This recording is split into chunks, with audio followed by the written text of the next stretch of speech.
After being left for her cousin, she builds an empire. Please subscribe to this channel. Thank you. Morning sunlight poured across the rolling hills of Napa Valley, filling the vines with liquid gold and turning the rented chateau into a postcard of promise. Inside the bridal suite, Amara Cole stood barefoot in a pool of ivory silk, her custom CGOC gown half-fastened, her heart thundering louder than the violinists rehearsing on the lawn below.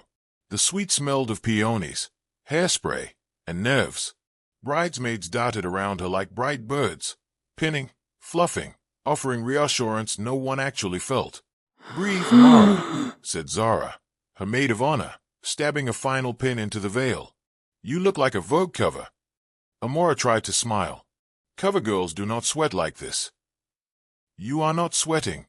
You are glistening," Zara countered, wiping Amara's brow with a monogrammed handkerchief. "Lance is probably out there memorizing his vows one more time." At the mention of Lance Daniels, handsome, charming, once-in-a-lifetime marketing vindicant, Amara's chest loosened. Yes, that made sense. Lance loved theatrics. He might be practicing the surprise song he had hinted about during last night's rehearsal dinner. Still, a needle of doubt pressed under her ribs. "Phone check," she whispered. Zara glanced at the clock. 10:30. Ceremony call time was 11. She lifted Amara's phone from the marble vanity and shook her head. No messages. Perhaps he gave it to his best man to avoid distractions. Amara nodded, then let her gaze wander to the suite's balcony. Rows of white chairs lined the vineyard's edge, petals scattered like a pastel river down the aisle. Beyond, their future waited, a cross-country move to New York, dual promotions, babies in matching booties. Everything had lined up so perfectly that sometimes Amara wondered when the universe planned to ask for a refund. A soft knock interrupted her thoughts. The wedding planner peeked in, headset askew. 10-minute warning for pre-ceremony portraits. Zara answered, "We'll be ready." Amara's fingers drifted to her engagement ring, a cushion-cut sapphire flanked by diamonds, chosen because Lance said blue meant loyalty. She turned it once, twice, listening for the buzz of a text, the vibration of an apology for running late. Nothing. Her mother, Vivian Cole, slipped in wearing coral lace and unyielding poise. "Petal, you are radiant," she said, kissing Amara's cheek before scanning the room. "Where's Lance? The photographer needs him." "He is on his way," Zara lied with sisterly ease. Vivian studied her daughter's reflection. "The Coles are known for punctuality. You do not let nerves steal this moment." "Yes, mother." But the needle of doubt pressed deeper. Minutes dragged. Bridesmaids checked makeup. The planner checked her watch. Amara checked her phone again. 10:53. 10:59. 11:05. A hush rippled through the suite as the planner returned, face pale. "There's a small delay. The groom's party is not assembled." Her words floated, unreal, until Amara's phone lit up. One new message. "Lance, I am sorry. I cannot marry you. You will be better off." The room spun. The peonies blurred. Air rushed from her lungs like a punctured balloon. "Somewhere," Zara cursed. Someone else reached for the phone, but Amara clutched it, staring at the digital dagger. Her mother's voice sounded far away. "Amara, breathe. It might be a cruel prank." "She sent a text from his number," Zara said, fury thick in her throat. "No, he did," Amara whispered, words cracking like dry wood. She read it again, counting every letter, every space. "Lance. Sorry. Cannot. Better off." Her stomach lurched. She tasted bile and disbelief. The planner stepped back, as though the message could infect her schedule.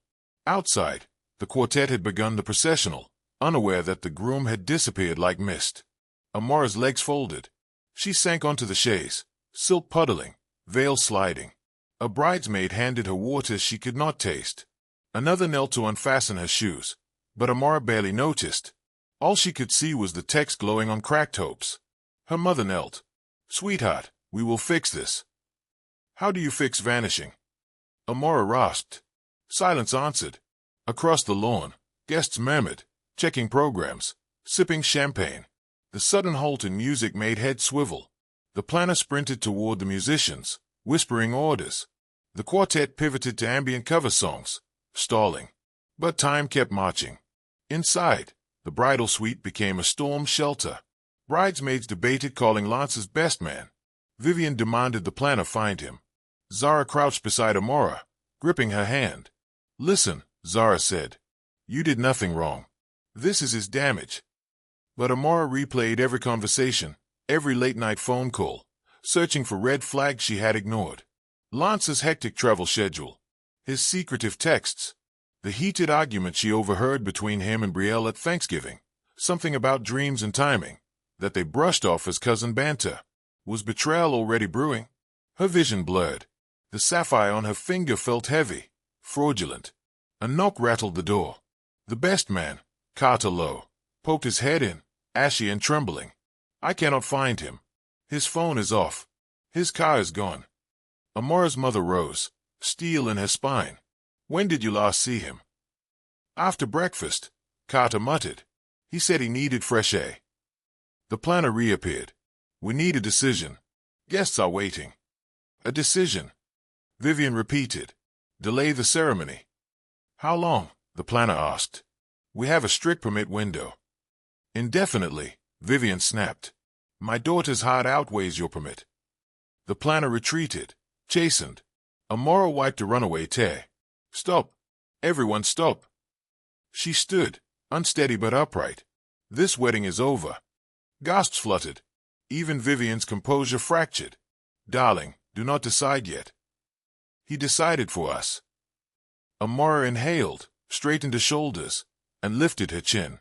I will not beg anyone to love me at the altar. Strength crept into her spine, though grief clawed behind her ribs. She turned to Zara. Help me out of this dress. Zara hesitated only a beat before unhooking row after row of silk buttons. With every click, Amara felt another illusion peel away. White picket future, Manhattan apartments, matching initials monogrammed on towels. Gone. Click. Gone. When the gown pulled at her feet, Amara stood in a lace slip that felt like borrowed skin. She pulled her robe tight and met her reflection. Mascara rimmed her brown eyes, but something fiercer burned beneath the smudges. Anguish, yes, but also raw defiance. Call the guests together, she told the planner. I will address them. No, Vivian protested. You owe them nothing. I owe myself the truth. Within 10 minutes, 150 guests shuffled onto the lawn, confusion thick as the summer air. Cell phones hovered, whispers ricocheted. Perhaps they expected an announcement of technical difficulties, an errant organist, a wardrobe malfunction. Instead, Amara stepped onto the terrace in robe and slippers, hair half done, veil abandoned. The crowd hushed. She cleared her throat. I know you traveled far and dressed elegantly to witness a union today. Her voice wavered, then steadied. But there will be no vows. Lance is no longer here, and I refuse to marry absence. A ripple of shock moved through the sea of fascinators and pocket squares. Camera phones rose. Somewhere in the second row, Brielle Cole, cousin, influencer, perpetual center of attention, lowered her oversized sunglasses, eyes glinting with impossible awareness. Amara inhaled, letting the vineyard's breeze soothe her burning lungs. Love should be mutual, rooted in courage, not fear. Since fear sent Lance running, I will not chase him. She swallowed. Please enjoy the food, the music, the scenery. Celebrate love wherever you find it, just not here, not today. Silence held for one heartbeat, two. Then an aunt clapped. Another guest joined. Soon the lawn erupted in sympathetic applause, though empathy could not patch the fissure in Amara's chest. She turned away before tears claimed her again. Back in the suite, Zara wrapped her friend in a hug. Proud of you. Amara nodded, trembling. I need air. Together they slipped through a service corridor to the back veranda, away from cameras. Rolling hills stretched under a sapphire sky. Somewhere, distant laughter floated over the vines, guests weaving heartbreak into party chatter. Amara gripped the railing. I thought the worst thing that could happen today was tripping in my heels. Life has a twisted sense of humor, Zara said. A lone magpie settled on the balustrade, tilting its head as if gossiping. Amara stared at its glossy feathers, envying its simple hunger, its freedom to fly wherever instinct called. Her phone pinged again. She flinched. Zara peered over her shoulder. Unknown number. You deserve answers. Call me. B. Betrayal. Why? Before she could process, a second notification, a breaking news banner from Celeb Nation. Runaway groom at Napa nuptials, billionaire brand strategist ghosts bride minutes before I do. A grainy photo of her in the robe already circulated. Are you kidding? Zara groaned. How did they get that picture? Amara's pulse thudded. Public humiliation had arrived in record time. Zara cursed the internet. Amara buried her face in her hands, absorbing the truth. Heartbreak was no longer private. Strangers were sipping her pain like morning coffee. Memes would follow. Sponsors might vanish. Her creative director job at Meridian Agency prized pristine optics. Scandal did not translate to billable hours. Let them laugh, she said, voice muffled. I am still hay. The magpie cord flapped away. Amara straightened. I will survive this. Zara squeezed her shoulder. Survive. You will conquer. But surviving came first. She needed to pack, to cancel contracts, to find a flight home. She needed to peel every petal from the vision of the life she thought she had. Yet somewhere beneath the grief, a spark flickered. A stubborn ember that whispered, you are not defined by your leaves. You are defined by what you build afterward. She pocketed that ember. She would need it when dawn came, when reality sank its claws. For now, she inhaled the scent of ripening grapes and sun-baked earth. Wedding bells did not ring, but church bells were rarely her style. She preferred the hum of possibility. Behind her, the planner announced that lunch was served. Guests drifted toward a consolation feast. In the distance, camera flashes popped, tabloids capturing the wreckage. Amara closed her eyes against the glare. I am leaving, she murmured. Zara nodded. We will sneak out the service exit. Thank you. For what? For staying. Zara's smile wobbled. Always. They slipped away, past wine barrels and linen-skirted tables, past curious whispers and sympathetic gazes. As they reached the parking lot, Amara glanced back once. The vineyard shimmered in sunlight, beautiful and unforgiving. No groom chased after her. No miracle reversed the text. But the sky was wide, and so was tomorrow. She opened Zara's car door, slid inside, and exhaled the last breath of her old life. The road beyond the gates curled like an unwritten sentence. Some stories, she realized, only begin when the first draft is torn to shreds. Tonight she would sleep in a hotel, mascara on the pillow, dreams in tatters. Tomorrow she would face headlines. But the day after that, she would start writing a story no one could ghost. Not even Lance Daniels. Morning bled into afternoon, and afternoon slunk into evening, but sleep never reached Amara Cole. She paced the carpet of a modest roadside hotel near Sacramento, still wrapped in the robe she had stolen from a bridal suite. Silk the color of moonstone, now wrinkled and stained with mascara. Every time she tried to close her eyes, the 6 words that detonated her life flashed in neon behind her eyelids. I am sorry. I cannot marry you. She had not told her parents which hotel she had fled to. She could not bear another round of well-meaning questions or the quiet disappointment she had glimpsed in her father's eyes. Instead, she let Zara crash on the couch, ordered 2 bowls of pho that went cold on the dresser, and scrolled through the glass of her phone as though it were an oracle that might predict how long pain would last.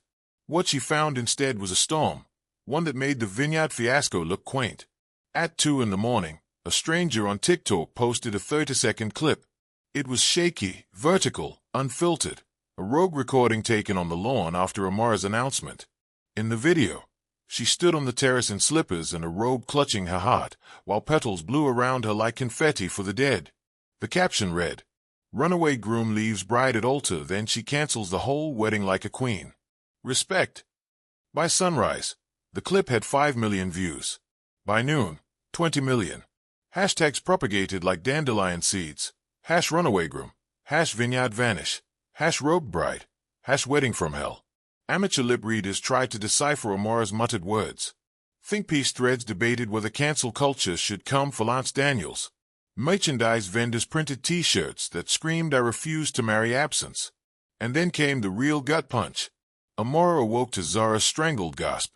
You need to see this right now. On the tablet Zara shoved into her hands glowed an Instagram carousel from celebrity gossip behemoth Starspill. The first photo was Lance reclined on a private cabana bed in Tulum, a cobalt-sea shimmering behind him. He held a coconut cocktail and a grin that made Amara's stomach heave. The second slide showed him kissing Brielle Cole, her own cousin, her childhood partner in lemonade stand crime. Brielle wore a fuchsia bikini and the diamond tennis necklace she had brayed about last Christmas. The caption read, "Exclusive, runaway groom launches new love in Mexico getaway." Sources say the bride's cousin was always his real flame. That was Betrayal in high definition. A betrayal curated with filters and boomerangs and influencer codes for half-price sunscreen. The internet feasted. Comments poured in faster than rain down a tin roof. Plot twist of the year. Cousin stole the groom. Netflix, hello. I knew that rogue speech was staged. Amara's pulse throbbed in her ears. She dropped the tablet as though it were molten. "Do not read the comments," Zara begged, scooping the device up. But the words had already burned paths into Amara's mind. She stepped back, knees weak, until she collided with the edge of the bed. Her robe snagged on a splinter, tearing the seam. Fitting, she thought. Everything unraveled. "I need air," she whispered, voice sandpaper. Outside, the hotel's asphalt shimmered under a merciless sun. Trucks groaned by on the highway. Amara hugged the torn robe around her and stood barefoot on the warm concrete, eyes squinting against the brightness. Exhaust fumes and jacaranda blossoms mixed in a scent so incongruent it made her dizzy. Cars honked. A toddler wailed. Normal life marched on, indifferent to her implosion. She pressed her palms to her temples. The betrayal was one thing. The public spectacle was the poison. Lance had left her, yes. But he had also turned her grief into a carnival. He had placed a price tag on her humiliation, and tabloids were buying. A notification dinged. Too loud. Too cruel. She almost hurled the phone into traffic but forced herself to glance. Meridian HR, urgent meeting request 3 p.m. Her breath hitched. Meridian Agency, the creative powerhouse where she had spent 6 years climbing ladders, winning accounts, and mentoring interns, wanted a meeting on a Sunday. The subtext glared, public relation nightmare. Zara appeared with sandals and a bottle of water. "We can head back inside. The pavement is scorching." Amara stayed at the meeting invite. "They are going to fire me." "Maybe they just want to check on you." Amara's laugh came out brittle. Brands like Meridian worship optics. Their new campaign is about everlasting love. Their lead creative abandoned at the altar does not scream everlasting. Zara placed a steadying hand on her shoulder. "We will figure it out." Figuring it out felt like bailing water from a sinking ship with a teaspoon, but Amara managed a nod.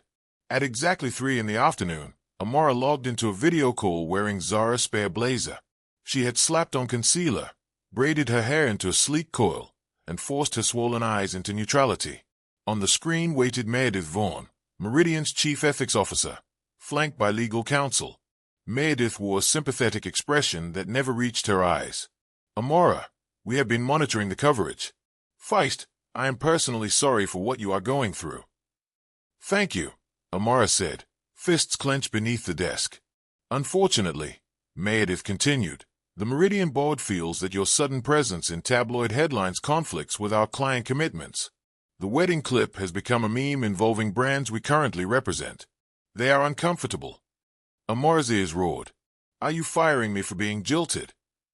"Of course not," Meredith said, though her tone suggested yes. "We are placing you on indefinite unpaid leave to protect all parties. You may reapply once traction dies down." "Unpaid leave. Corporate speak for exile. I gave this company everything," Amara whispered. "Which is why we will provide a glowing reference once optics improve." Optics. That word again. As if her worth were a photograph to be brightened or cropped depending on customer sentiment. Tears threatened, but she swallowed them. "I understand," she said, voice hollow. When the call ended, she closed the laptop gently, as though slamming it would shatter the last scraps of dignity she possessed. Zara hovered. "Let me punch a wall for you." "Save your knuckles." Amara leaned back, staring at the cottage cheese ceiling. Disowned by a fiancé, abandoned by a cousin, and now suspended by a company that had once lauded her for resilience. The universe had thrown every dart it had. And yet, a stubborn corner of her heart whispered, "More of me remains than they can take." That night, her phone rang with a number saved under Auntie Joy. Joye's. not a blood relative but a godmother in every sense, spoke with a rich Nigerian lilt that smelled of hibiscus tea even through audio waves. "Amara and Kem, why have you not called me?" she scolded without preamble. Amara, who had cried out all possible tears, managed only, "I am sorry, Auntie." "Sorry will not mend a crushed spirit," Joy said. "But action will. Remember what I told you when your college thesis was rejected." Amara closed her eyes. "You said a fall is not the end. It is the push to fly." "Good. So take the push. Grieve tonight. Tomorrow you start again. Call me in the morning with one idea that excites you. If you cannot think of one, watch the sunrise and borrow its imagination." Her voice was balm and electric shock in one. Amara promised to try. But try was a fragile verb when the dark settled in. At 3 a.m., Amara sat cross-legged on the bed, robe exchanged for sweatpants, laptop open to an endless scroll of commentary. She should have listened to Zara and turned it off, but curiosity was a scab she could not stop picking. Someone had slowed down the TikTok clip and overlaid dramatic violin. Another user roasted Lance's swim trunks in Tulum. A third created a 20-minute conspiracy video alleging that the entire fiasco was a publicity stunt for a new wedding reality show. Each mention was a pinprick. Together, there were 1,000 stings. Her fingers hovered over the keys. She wanted to scream her story, to correct the lies, to beg them to stop. Instead, she opened a blank document. In that hush before dawn, words spilled, raw, unfiltered. She wrote about the moment she realized love could evaporate in a single vibration. She wrote about shame and fury, about the sweetness of peonies now soured, about the way betrayal sharpened the senses until every memory tasted metallic. She titled it "What I Wish I Knew Before He Left." She saved it, closed the laptop, and finally slept. When sunlight slanted through dusty blinds, Amara woke with an ache behind her eyes but also a strange lightness in her chest. She turned to see Zara asleep on the couch, drooling into a throw pillow, her loyal sentinel. For the first time in 48 hours, Amara smiled. She pulled on jeans, tied her braids into a messy bun, and brewed hotel room coffee that tasted like burnt hope. Then she reopened the document. The rawness still hummed, but now she saw the skeleton of something useful, maybe even beautiful. "Idea," Auntie Joy had said. "One idea that excites you." A seed formed. What if she built a platform where women could process heartbreak in real time without shame? A place stripped of filters and toxic positivity. She envisioned forums, guided writing prompts, live chats with therapists who understood cultural nuance. She envisioned women rising like phoenixes, not in silence, but in community. She scribbled a name at the top of a fresh page. Kindred. The word resonated. Not sisters, not survivors, but kindred. Souls bound by shared ache and shared ascent. By the time Zara stayed, Amara had mapped a skeletal business plan on napkins. She explained through enthusiastic rambles, hands gesturing like windmills. Zara rubbed sleep from her eyes. "This is brilliant. You are turning ashes into architecture." "I will need tech help," Amara admitted. "Funding, infrastructure, marketing that is not just me sobbing in a robe." "Robe marketing has its charm," Zara joked, then grew serious. "I know someone who funds social impact startups. I will call him from the car." Amara's pulse fluttered, not from sorrow, but from possibility. The pivot from victim to visionary felt dizzying. She was still bruised, yes, but the bruise proved she was alive. They checked out of the hotel, threw luggage into Zara's sedan, and hit Highway 80 back toward San Francisco. As vineyards gave way to sprawling suburbs, they lined up resources. Zara booked Amara a virtual appointment with Dr. Michaela Chen, a trauma-informed psychologist who offered sliding scale sessions. Amara scheduled time with a web designer she had once mentored. They moved like generals plotting a campaign, grief and grit co-captains. On a fuel stop outside Vacaville, Zara's contact returned her call. His name was Darius Cade. Amara heard only Zara's side. "Darius, appreciate the quick response. She is creating a digital sanctuary for women in crisis. Yes, content moderation baked in from day one, revenue through tiered memberships and workplace partnerships, and investors. She is open." Amara slipped out of the car, leaning against the door. The sky arced vast and blue above the gas station. For the first time in days, she exhaled without tasting rust.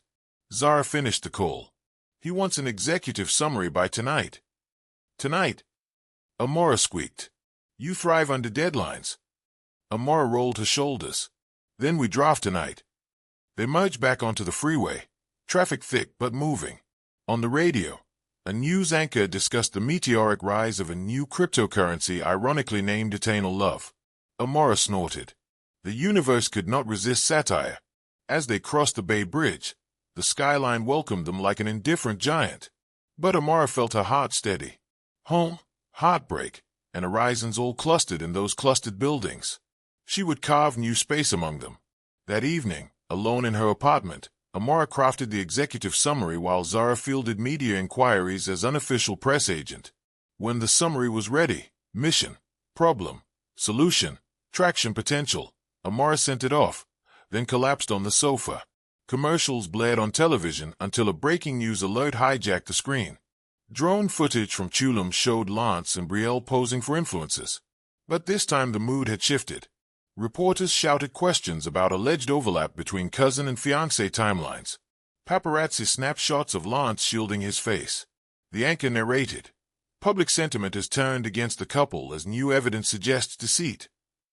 Amara watched in silence. A week ago she would have wanted revenge served blistering hot. But as she observed their panic, she felt only a distant detachment, like watching actors botch lines in a play she no longer cared to finish. She shut off the television. There were background noise now. Her plot had changed genre. Near midnight, her phone chimed. A message from an unknown number. Heard your voice in the doc, Zara sent. I believe in impact born from scars. Zoom call tomorrow at 8? Darius Cade. She exhaled, sensing the hinge of her story creak open. She typed, see you at 8. Grateful for your time. Amara.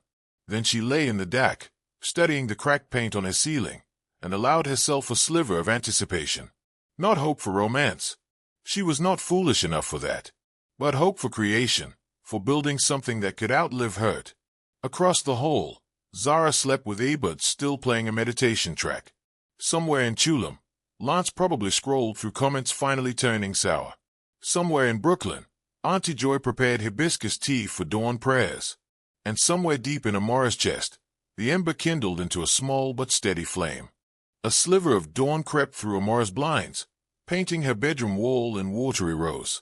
She had meant to sleep, but the night had disintegrated into fits of half-dreams. The sunrise that spilled through Amara's windows looked almost ceremonial, like molten copper poured across the horizon to sanction a new chapter. She woke on the sofa, laptop warm against her thigh, a faint indentation from the keyboard marking her cheek.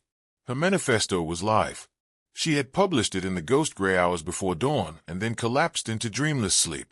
Now the room pulsed with a curious undercurrent, as if invisible circuitry hummed between her furniture and the wider world. She unlocked her phone expecting silence. Instead she met a flood. 3,000 overnight views. 5,000. 10. Comments multiplying in real time. Some gentle, some fierce, all raw. I left my groom on wedding day number 2. Thought I was alone. Thank you. Pain is a teacher we never hired, but it shows up anyway. Signing up for any community you build. Please hurry. She scrolled until letters blurred. Then she obeyed Dr. Chen's guideline. Breathe before you drown. She placed the phone face down and closed her eyes. The numbers were not the point. The people behind them were. In the kitchen she boiled water for tea, listening to the whistle build like pressure inside her lung. While the leaves steeped, she opened her laptop, signed into the temporary Kindred landing page, and added a waitlist form. She hesitated, typed a line over the box in bold. Join the circle. We rise together. Within 10 minutes 800 names populated the spreadsheet. The tea cooled forgotten as the count surged past 1,000. By late morning it broke 5,000. Amara traced the screen with shaking fingers. It was one thing to imagine a community. It was another to watch it assemble in real time, name by name, a mosaic of grief and determination. Darius messaged at 8 sharp. Traffic spike noted. Meeting in 1 hour. Check email for deck. The deck outlined an accelerated build schedule. 2-week sprint, minimum viable portal, referral code structure, pilot therapy partnerships.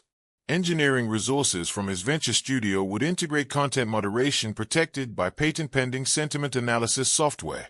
Amara showered, braided her hair into 2 neat rows, and cinched a navy blazer Zara had rescued from the dry cleaner. She refused the impulse to check tabloids. When the call launched, Darius and 3 engineers filled her screen. Kailani from Honolulu, Roman from Warsaw, and Theo from Johannesburg. All wore headphones in expectation. Amara shared her vision slide by slide.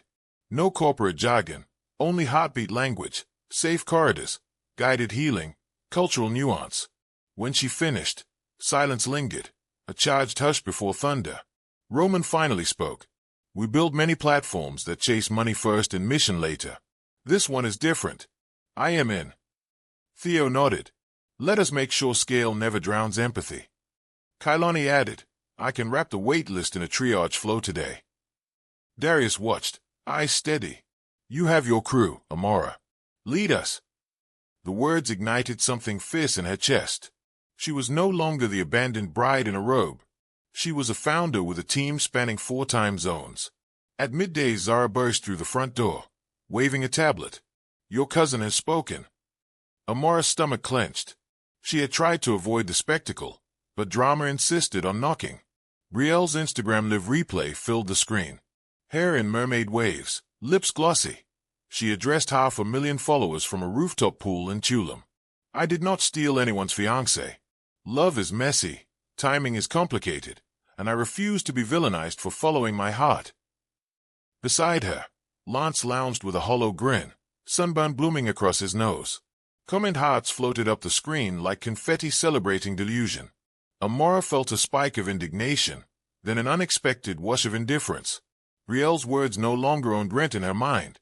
She handed the tablet back. Let them perform. We are busy building. Zara's grin flashed. That is the energy. The next 48 hours blurred into a marathon. She and the engineers lived in a shared virtual whiteboard. Sticky tasks multiplied. Onboarding funnel, encryption keys, profanity filters. Amara wrote content modules, Grief 101, Boundaries After Betrayal, The Myth of Closure, and recorded voice intros in her wardrobe to dampen echo. Theo messaged at 2 a.m. his time. Server environment ready for load testing. Kailani responded from her dawn.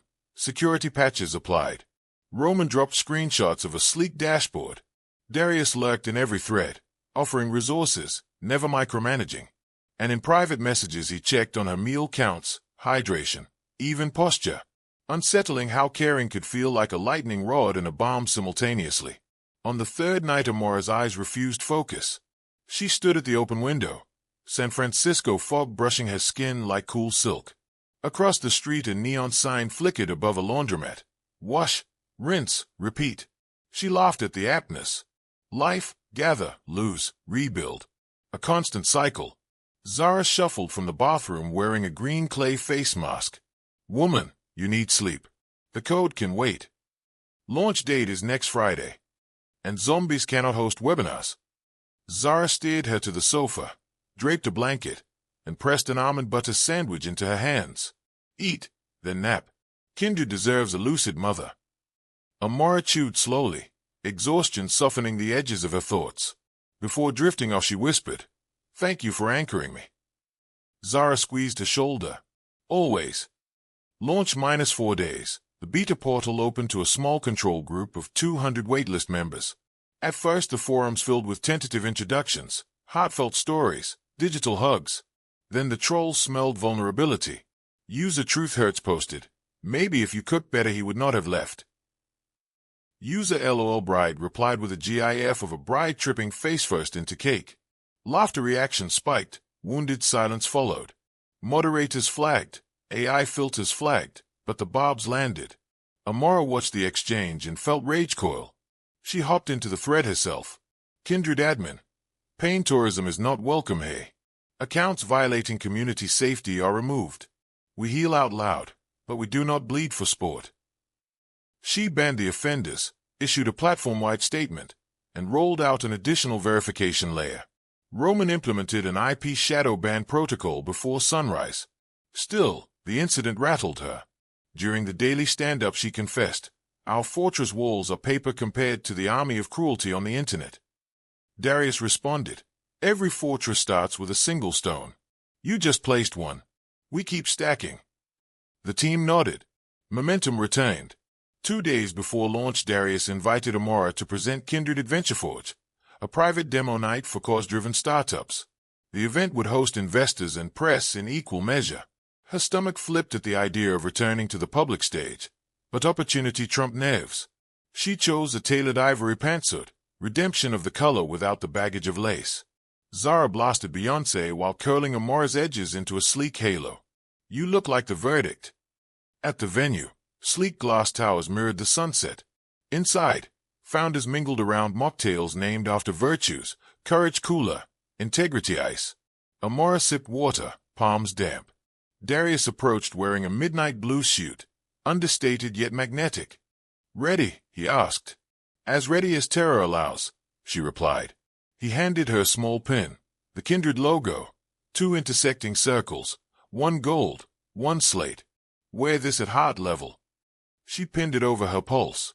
On stage, under soft lights, she delivered her 5-minute pitch.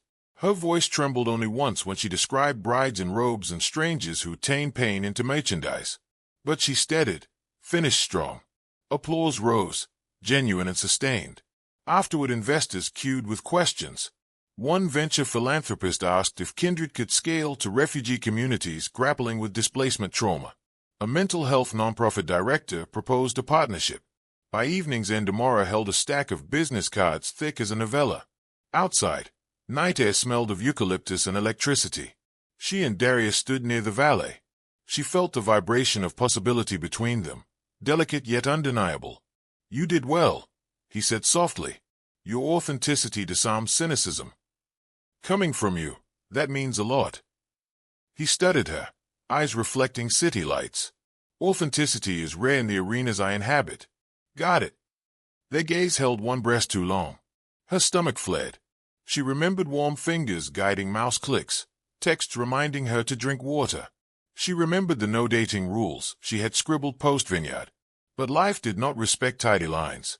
A horn honked. The moment broke. Darius opened the car door for her, ever the measured gentleman. On the ride home, she stared out the window at neon kaleidoscopes and wondered how many new stories were born each night while old ones faded into folklore. Launch -1 day. Roman pinged her at dawn. Roman, hate to alight, but a new platform called Bloom Trust just announced a beta identical to Kindred. Fronted by Greystone Capital. Greystone, Lance's dream employer, now acquired by Darius. The irony was acidic. Roman added a screenshot. Bloom Trust's landing page featured pastel palettes and the tagline healing for heartbreak, privacy first.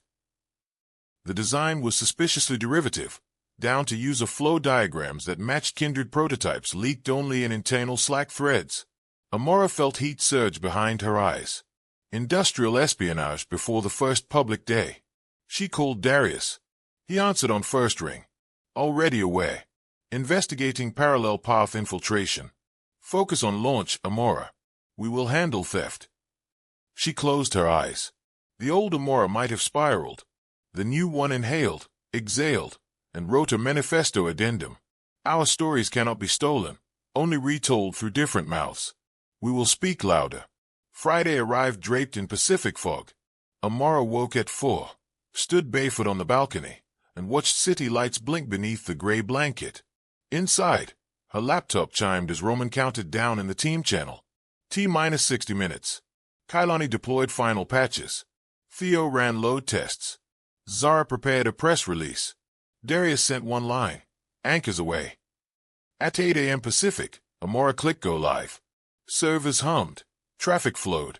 And a digital constellation lit up the dashboard. 1,000 concurrent users. Then 5. Then 10. Posts blossomed in the welcome circle. Greetings from Lagos, Mumbai, Recife, Glasgow. Within the hour, users scheduled 20 live micro-support huddles, donated $500 to the Equitable Hardship Fund, and shared 300 resources. Kindred had launched, not with fireworks but with the hum of human connectivity. Tears streaked Amara's cheeks, cool and unashamed. That night, Amara facilitated the inaugural Open Circle. 20 avatars arranged in a virtual campfire. Cameras optional, anonymity respected. She began with a simple prompt. Name one truth your pain taught you. Voices crackled. Grief is not linear. Dreams can be replanted. Love after betrayal begins with self. Amara listened, heart swelling. When her turn came, she spoke clearly. My truth is that abandonment does not define me. What I build afterward does. Silence, then nods, then a chorus of emoji hearts. Someone whispered, Amen. Another typed, We got you, sister. After the circle, Amara closed her laptop and stepped onto the dark balcony. The ruined wedding dress no longer haunted the rail. In its place flapped a kindred banner Zara had printed, gold and slate circles intertwined, catching the streetlight. Her phone buzzed. Darius. Watching dashboards with the team. We crossed 20,000 active users. Sleep might be optional tonight. She smiled, thumbs hovering. She typed, deleted, then settled on 20,000 stories. Let us honor everyone. As she hit send, a quiet certainty settled over her shoulders. She was doing holy work, and holy work rarely came without cost. But for the first time since Lance's text detonated her plans, she welcomed the cost. In the alley below, the laundromat sign flickered. Wash, rinse, repeat. She whispered to the night, Rebathe, rebuild, rejoice, and let the words float upward like embers seeking stars. Amara nodded, palms damp under her blazer sleeves. The countdown began. Red light flashed. Sierra, viewers, today we explore healing in the digital age with Amara Cole, founder of Kindred. Amara, 3 weeks in and already 100,000 hearts strong. How? Amara inhaled. Because pain unspoken multiplies, pain shared divides. We built a home for division. Over 10 minutes she wove numbers with narrative, data with human grit. When Sierra asked about the runaway groom incident, Amara did not flinch. I was left at an altar, she said, but I chose a blueprint over a gravestone. Kindred is that blueprint. The studio fell silent. Sierra whispered, powerful. Cameras cut to commercial and producers erupted in applause. Darius watched from the wings, eyes shining with something she dared name pride. Backstage, donations ticket across a monitor. Tech Tribune's match generated $30,000 in 40 minutes. Amara exhaled so deeply she felt lighter by kilograms. Outside, a small cluster of paparazzi waited. Microphones lunged. Amara, any comment on Bloom Trust claiming you stole their code? Amara, will Kindred moderate break UPS or just jilted brides? Amara, has Lance reached out? Before she could answer, Darius placed a steady hand at her elbow and guided her toward the waiting car. No statements today, thank you. His calm parted reporters like curtain chains. Inside the sedan, Amara's pulse galloped. I have to address plagiarism rumors. You will, on your terms, Darius said. Not in gutter lights. They reached the hotel, a converted Art Deco bank near Bryant Park. Rooftop bar boasted skyline views. They ordered sparkling water and sat by the glass railing 6 floors above the traffic hum. Night air tasted of rooftop gardens and taxi exhaust. Neon from adjacent billboards flickered magenta over Darius's features. Thank you, she said, sipping slowly. For what? For buffering chaos. For not letting them frame the narrative. His gaze softened. You forged your own frame the day you wrote that manifesto. I merely hold a corner. She set the glass down, fingers tracing condensation rings. Corners matter. My life once leaned on someone who dropped it without warning. I am still learning how to trust that another set of hands will not let go. He nodded, absorbing the wound behind her admission. Trust is modular. We rebuild it piece by piece, never all at once. Warmth blossomed in her chest. City lights blurred edges between caution and curiosity. She ventured. What modules have you rebuilt so far? Transparency, he said, followed by listening. And clarity, stating intention before assumption fills the void. Intention. Her voice fluttered. His expression held. To support your mission. And to learn if the spark between us deserves exploration when you are ready. Electricity spun from her scalp to heels. She inhaled. That honesty is terrifying. Terrifying often equals true. He lifted his glass in half-toast, half-truce. She mirrored the gesture. There was no kiss, no cinematic swell of strings, just two glasses touching, crystal clink etched into memory as the night pressed close. Morning headlines tried to derail the high. Bloom Trust CEO released a statement accusing Kindred of fostering trauma voyeurism and unvetted peer therapy that endangers users. They cited no data, but mainstream blogs amplified the sound bite. Kindred social feeds lit with worry. Amara convened emergency comms call. "We respond with facts, not flame wars," she instructed. Data infographic, clinical endorsements, user testimonials with consent. Zara crafted a thread. 94% of Kindred Circle attendees report decreased acute distress after one session. All peer moderators complete 30 hours of trauma-informed training. Partnership with licensed therapists from 23 countries ensures referrals within 4 clicks. Amara filmed a 90-second video in front of the skyline. "We build bridges, not cages. Our doors remain open, guarded by evidence and empathy." The thread trended away from Bloom Trust within hours. Subscribers jumped by 8%. Troll ratio dipped below the champagne threshold. Roman pinged. "Bottles uncorked?" "Yes." That evening Tech Tribune hosted a mixer at the hotel's ballroom. Strings band playing Afro-Latin jazz. Founders mingled among investors, laughter bubbling like poured Prosecco. Amara wore a cobalt jumpsuit that caught every glimmer of chandelier light. Darius approached with 2 elderflower spritzers. "Non-alcoholic. We still have code to push." She accepted, sipping cool petals. "Bloom Trust failed to burn us. Thanks for reinforcing shields." "Your integrity was a shield. I only provided brass polish." A playful tune drifted. Couples formed improvised circles. Darius extended a hand. "May I?" She hesitated, heart thrumming, then placed her hand in his. He guided her onto the parquet floor. They moved cautiously at first, 2 strategists mapping new territory, then found an easy rhythm. The band's saxophone dipped, piano teased, and suddenly they were laughing, turning, her braid twirling like ink in water. In that swirl she felt present, no viral clip ghosting, no ex-fiancé specter, no cousin's mosquito buzz. Just footsteps and breath and a spark she no longer denied. The song ended. Applause rippled. They parted, palms tingling. Amara thanked him, cheeks warm. He opened his mouth to reply when her phone vibrated. "Zara. Emergency. Lance just posted 30-minute apology video calling you the one who got away. It is trending." The bubble burst. Darius read her screen, jaw tightening. "Duty calls," she whispered, adrenaline icing over warmth. He nodded. "Front lobby. Let us craft the response together."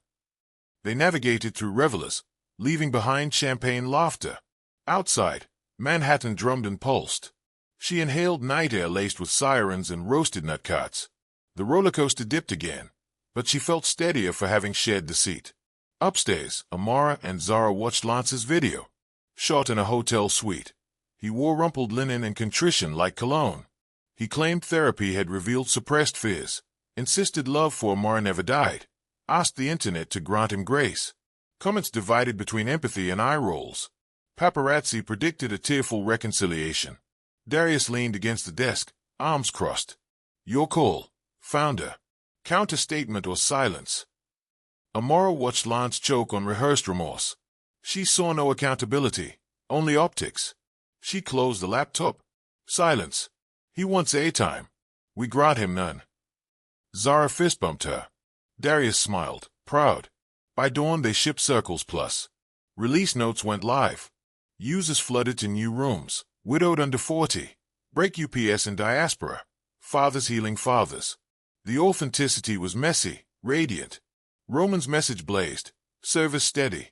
"We just hit 150,000 active." Amara sat on the hotel windowsill, sun spilling over skyscrapers, and let tears fall, this time not of grief, but of fullness. Darius sat beside her, shoulder brushing hairs. No words, just shared quiet. At length he asked, "Breakfast?" She wiped cheeks, laughing. "Only if they have plantain pancakes. I know a Harlem cafe that honors plantain in every form." "Lead the way," she said, standing. As they walked toward a future still writing itself, she felt the spark settle into something steadier, a pilot flame ready to light whatever next room she chose to enter. October slipped into the Bay Area on a breeze of eucalyptus and new money anticipation. Kindred had turned 40 days old, yet the platform's metrics looked more like those of a seasoned unicorn. 270,000 monthly active members, corporate pilot programs with 3 Fortune 500 companies, and a wait list of therapists from 5 continents eager to run licensed circles. Amara Cole hardly recognized the skyline from the back seat of the electric sedan gliding down the 101 toward Palo Alto. A single strip of highway now carried every iteration of her life. The college grad hustling agency internships, the bride left at a vineyard altar, the founder about to step onto center stage at the world's loudest tech summit. The Synapse Summit was Silicon Valley's annual carnival of glossy optimism. Booths hawked quantum chips and algae-based leather. Drones ferried espresso. Venture partners sniffed the air for the next mission-driven rocket ship. Kindred did not have a booth. Darius believed booths diluted mystique, but Amara had something rarer. The coveted 11 a.m. keynote titled Pain as Prototype, Building Healing at Scale. Backstage smelled of coffee vapor and stage fog. An assistant in neon sneakers clipped a MIC pack to Amara's belt. Darius hovered nearby, thumb skimming last-minute bullet points on his phone. "You look composed," he murmured. "I swallowed a beehive," she confessed, adjusting her indigo power suit. "Channel the buzz," he advised. "Bees architect wonders." A producer poked his head in. "We are on deck." Fog machines hissed. A roar of 8,000 attendees rolled through the partition like ocean swell. Amara inhaled, pictured the Kindred logo, intersecting circles, one gold, one slate, and stepped into the wings. Spotlights swept across the stage, kissed her braid, and ignited her nerves into something close to exultation. She began with a photo, herself in the bridal robe on that vineyard terrace, petals swirling around defeat that masqueraded as freedom. Gasps fluttered through the auditorium. She let silence breathe, then spoke. 49 days ago I was a trending meme for abandonment. Today I stand here because healing is the most disruptive technology we still undervalue. She told the Kindred origin story without varnish. Ring pawned, trolls banned, circles formed. She cited data, yes, but wove it with first-person ache, inviting the audience into a communal exhale. Even the LED screens seemed to lean closer. When she finished, a standing ovation rose like a tide. Phones flashed, tweets soared.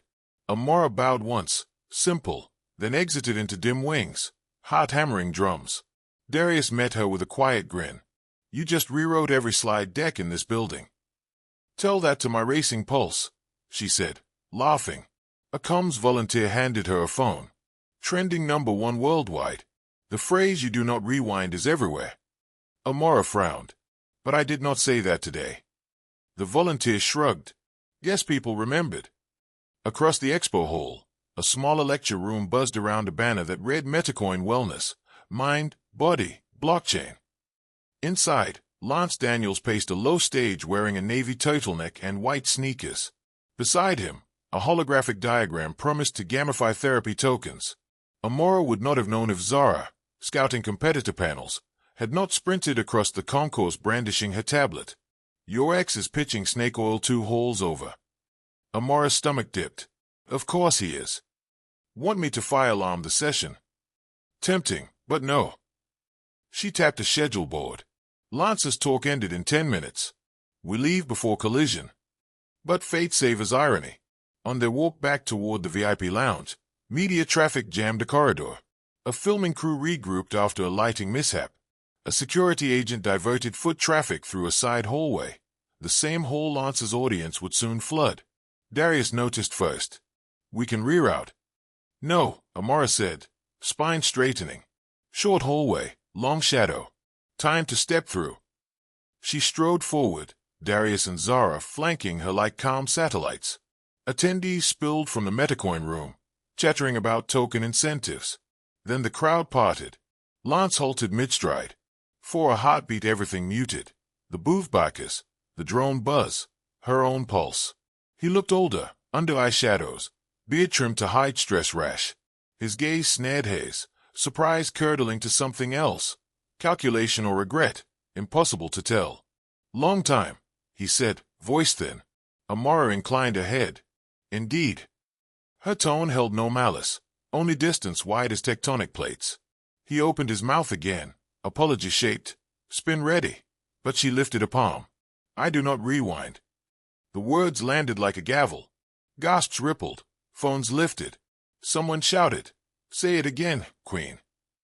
She offered a small nod, stepped sideways, and the outer ring of her entourage, Zara, two kindred volunteers, flowed between them. Lance stood transfixed as phones captured his slack jaw. The clip would loop 1,000,000 times by nightfall, but Amara did not look back. She had no interest in watching history crumble. Minutes later, in the echo-soft hush of the VIP suite, Amara pressed cool mineral water to her forehead. Zara scrolled commentary.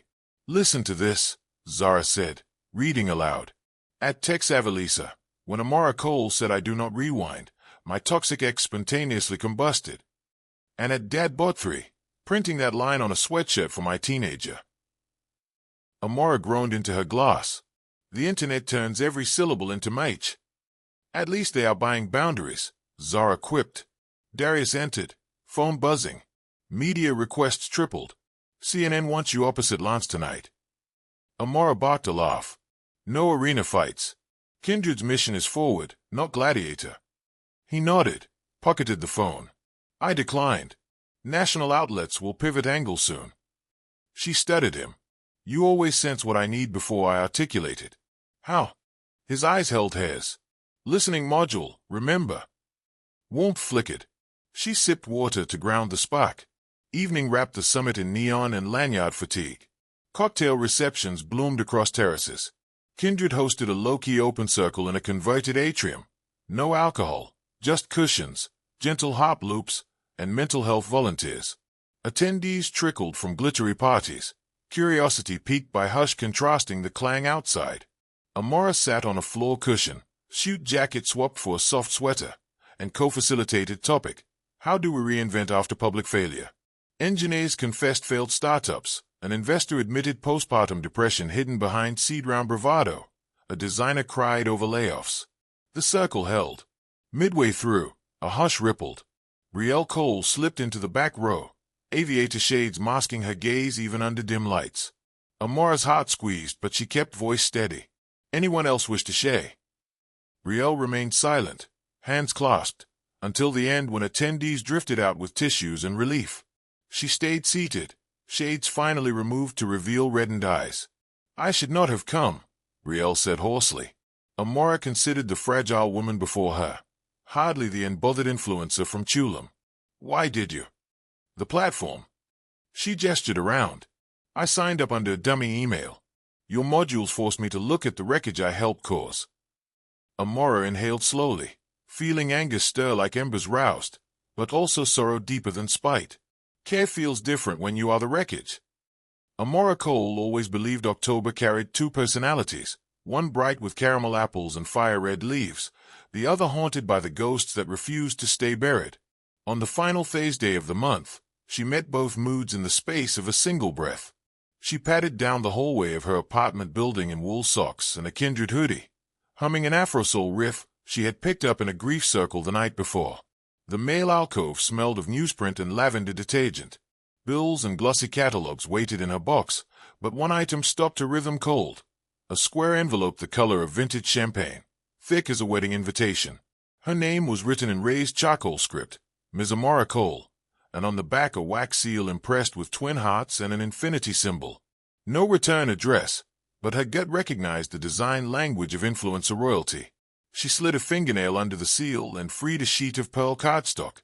You are cordially invited to witness the union of Brielle Amoni Cole and Lance Xavier Daniels. Saturday, November 19th, Los Angeles, California. Black tie, televised ceremony, non-disclosure waiver included on reverse. Because family is forever. A smaller insert fluttered out, VIP guest pass, livestream lounge. Amara's pulse banged against her ribs. The words blurred, then refocused sharper than glass shards. Family is forever. A marketing tagline disguised as olive branch or perhaps dagger. She folded the invitation, but the cardstock resisted, as though it wanted to keep its edges immaculate. Footsteps approached. Zara rounded the corner carrying 2 coffees and a small potted succulent she had adopted from a sidewalk sale. Mail call successful. Zara asked. Amara held up the envelope. Oh, Zara whispered, setting the cups on the radiator. Is that what I think it is? The televised wedding. Her voice was steady, but inside tremors cracked old bedrock. Why send this? They want buzz, Zara said, disgust curling her lip. You are engagement bait. Literally and algorithmically. Amara tucked the invitation into her hoodie pocket as though it might bite. Let us get upstairs. By the time they reached the apartment, the gossip machine was already grinding. Amara's phone pinged with a news alert from Pop Culture Pulse. Runaway bride receives golden invite. Will Amara Cole crash Betrayal and Lance's nuptials? She groaned. How did they know so fast? Zara shrugged. Someone at the luxury printer leaked the guest list. Hashtags blooming already. She flipped her phone toward Amara. The top trend read #cousin cliffhanger. Moments later, the Kindred team Slack erupted. Roman posted a screenshot of a Twitter poll. Should Amara attend the wedding? A. Crash it with style. B. Ignore and thrive. C. Send therapy invoice. Thousands of votes poured in. Kailani chimed in the thread. Ignore the noise, boss. We ride for healing, not ratings. Theo added a GIF of a phoenix sipping tea. Amara typed a quick thanks, then muted the channel. She needed headspace. As if summoned by the universe, Darius's name flashed on her screen. She answered on speaker while Zara watered the succulent. Morning, Darius said. I assume you received the golden parachute. More like a gilded grenade, Amara replied. A soft chuckle. May I come by? Please. 20 minutes later he arrived with croissants and the gentle wariness of a man who knew emotional landmines lay under the living room rug. The gold envelope sat on the coffee table like a royal summons. He read the card, then sat back, fingers steepled. Marketing-wise, it is brilliant. Personal-wise, diabolical. Zara snorted. That sums them up. Amara paced between sofa and window. I do not want to give them free publicity, but ignoring it feels like letting them control the narrative again. Darius regarded her with that quiet, measured gaze she had learned to trust. What if you went, he said, as the woman you have become, not the bride they abandoned? Zara's jaw dropped. Attend.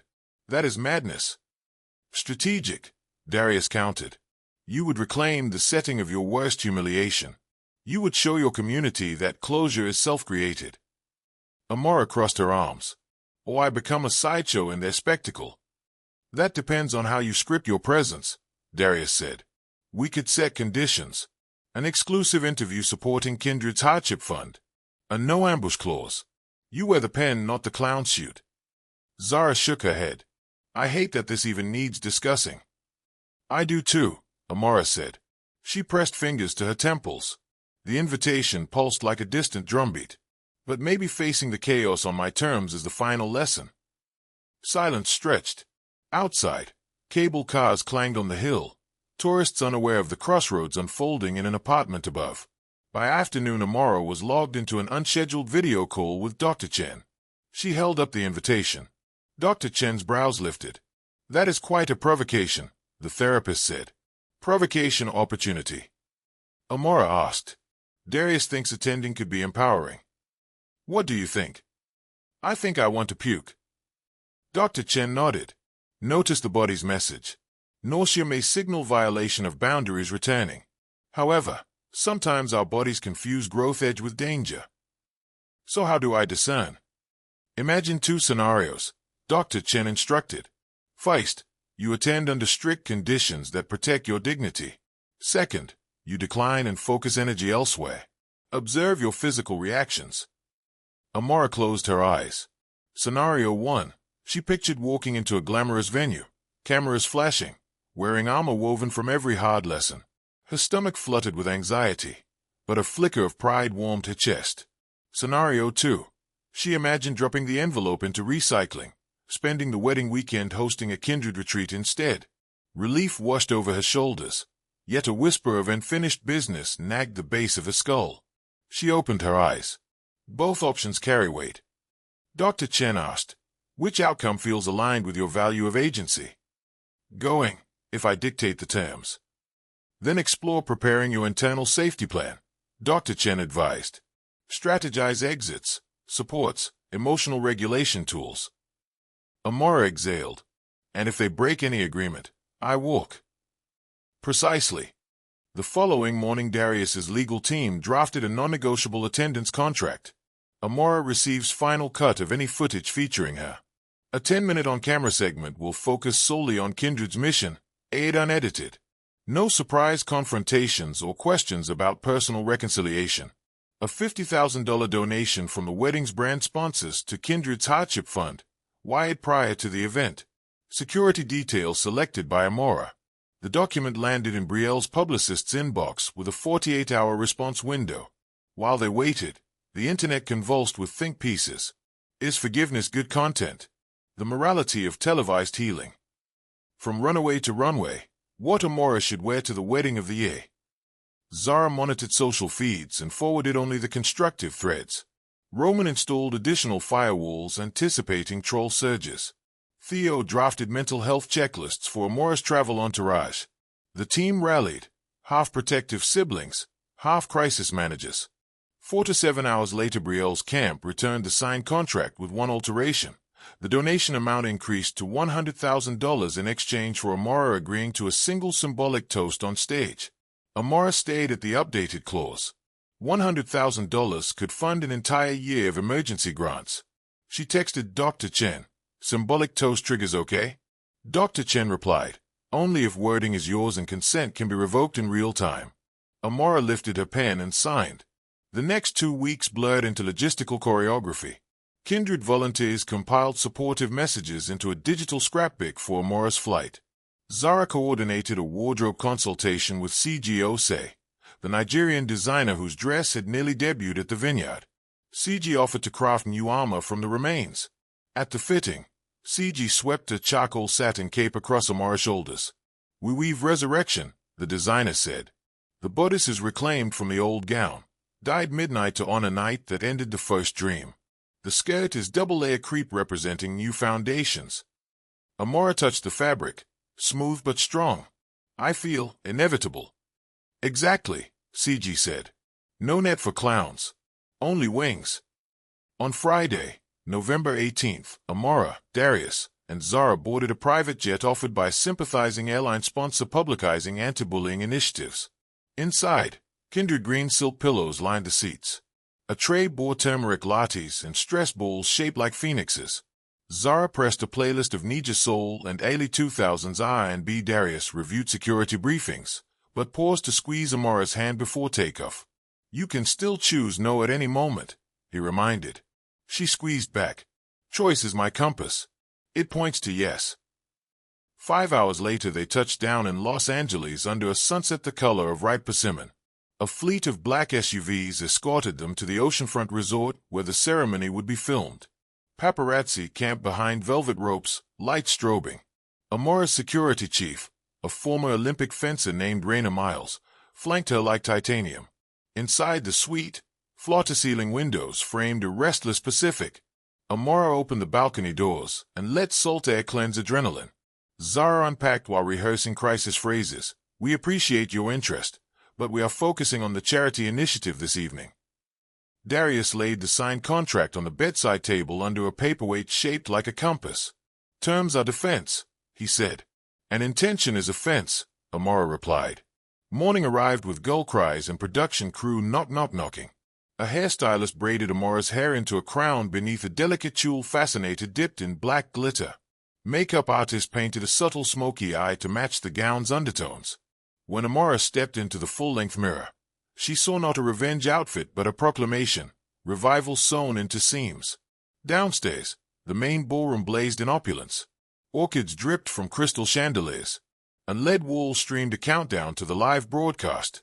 VIP guests milled, influencers angled ring lights, and camera operators rehearsed dolly shots across the aisle lined with ivory carpet.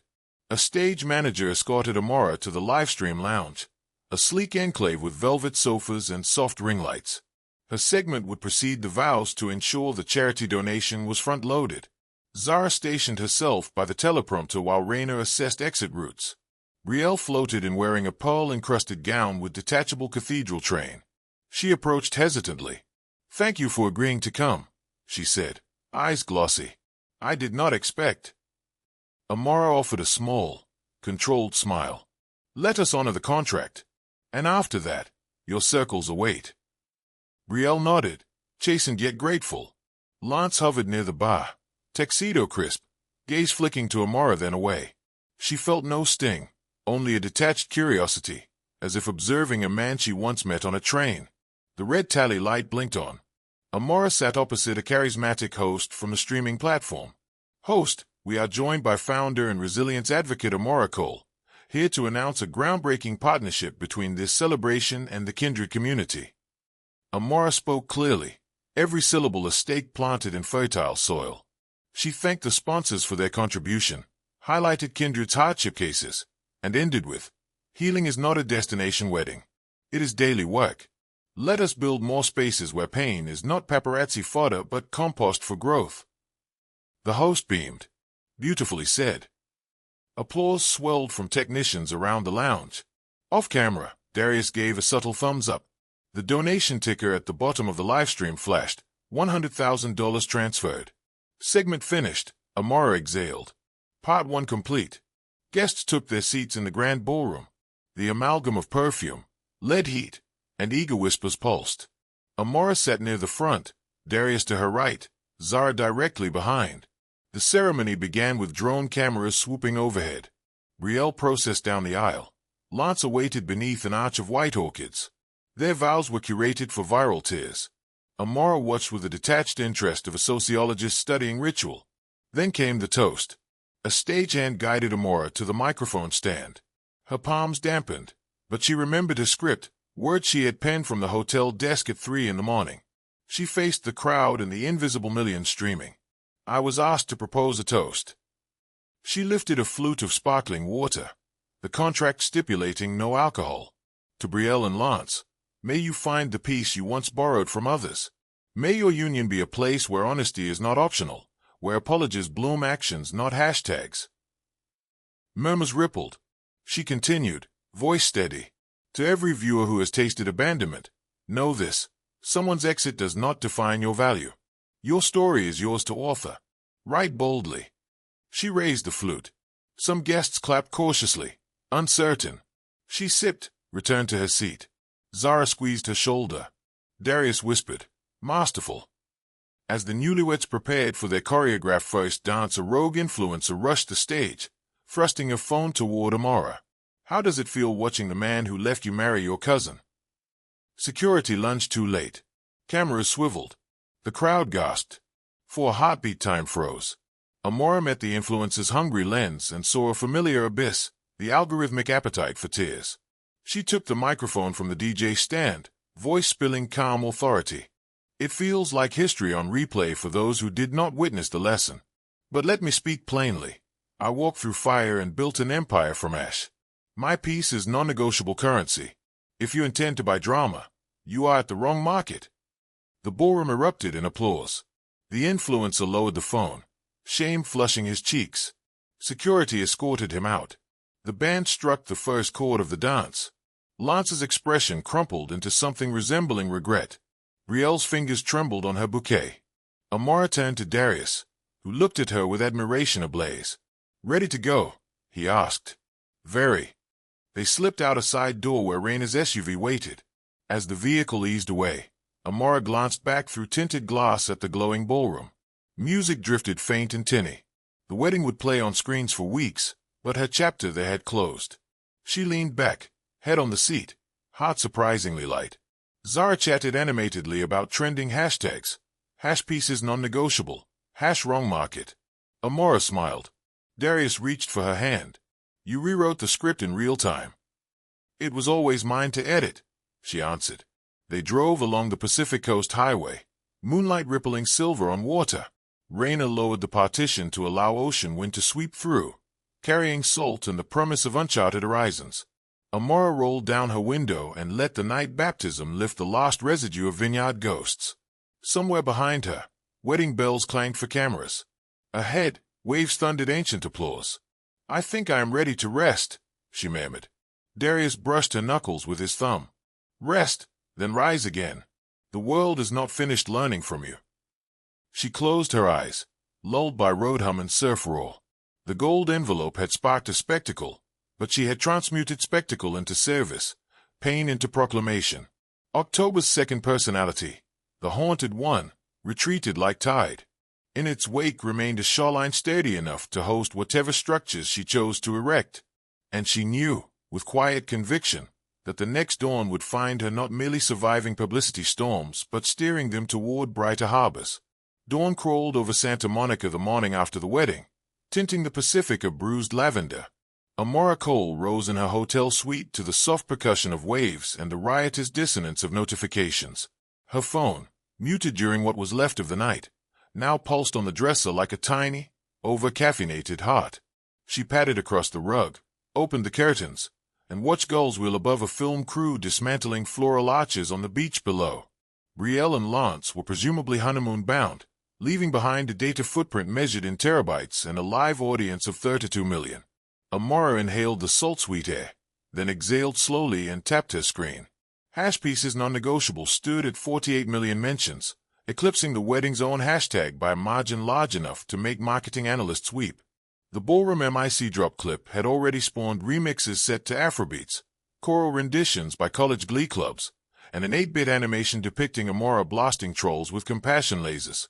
More staggering was the impact on Kindred. 400,000 fresh sign UPS overnight, 87,000 hardship fund donations, and server spike graphs that looked like seismograph readouts during a magnitude 8. Roman Slack message timestamp 4 a.m. Pacific. We just quadrupled user cap. Redistributing traffic through European servers until AWS finishes the emergency expand. Coffee is a lie, adrenaline is truth. Kailani laid firewall rules on the fly while live streaming low-fi beats for the dev room. Theo dispatched digital welcome packs, each bundled with a breathing exercise narrated by a Kenyan actor whose voice resembled velvet dipped in sunlight. Amara wanted to sprint to her laptop, but a steadier pulse in her chest reminded her of Dr. Chen's mantra. Tend to the vessel that carries the mission. She set the phone down, splashed water on her face, and wrapped herself in a cotton robe embroidered with the hotel's logo. Phoenix Bluff, almost too on the nose for a woman branded by fire. 10 minutes later Zara and Darius joined her on the terrace, both carrying paper cups that steamed in the cool breeze. Zara's eyes flickered with triumph and a hint of battle fatigue. Darius wore a charcoal hoodie over pressed trousers, the sartorial compromise of a man who expected boardrooms and war rooms in the same hour. Serve as held, Zara said before sitting. Roman is now legally part caffeine. Amara smiled. I owe him a vacation on some island that has no Wi-Fi. Make it 3 islands, Zara replied. Engineers travel in packs. Darius sipped his coffee and set the cup on the table. Network growth is the headline, but the undercurrent is bigger. Corporate compliance teams woke up to your toast about honesty blooming into action. My inbox holds 9 partnership requests. 2 are from apparel giants that know nothing about trauma care but want the halo. Amara's gut tightened. We vet for integrity or we decline. Agreed, he said. Meanwhile, Solace's advisory board is excited that their incoming global lead just harvested $100,000 for the hardship fund in one speech. They moved up your formal offer discussion to next week. A thrill and a twinge of pressure twined in her ribs. I will need boundaries.